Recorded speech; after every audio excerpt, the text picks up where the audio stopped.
தினம்தோறும் விளக்கேற்ற நல்ல எண்ணெய் இதயம் நல்லெண்ணெய்.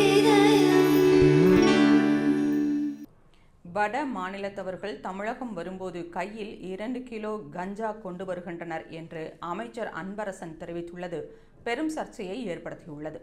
தமிழகம் தலை குனியாது என்ற தலைப்பில் சென்னை நங்கநல்லூரில் நடந்த திமுக பொதுக்கூட்டத்தில் கலந்து கொண்டு பேசிய அன்பரசன், வட மாநிலங்களில் இருந்து தமிழகத்திற்கு தினந்தோறும் வரும் 10,000த்திற்கும் மேற்பட்டவர்கள் கையில் தலா 2 கிலோ கஞ்சாவை கொண்டு வருகின்றனர். கடந்த 10 ஆண்டு கால ஆட்சியில் அதிமுக அரசு உரிய நடவடிக்கை எடுத்திருந்தால் இதுபோல கஞ்சா புழக்கம் வந்திருக்காது.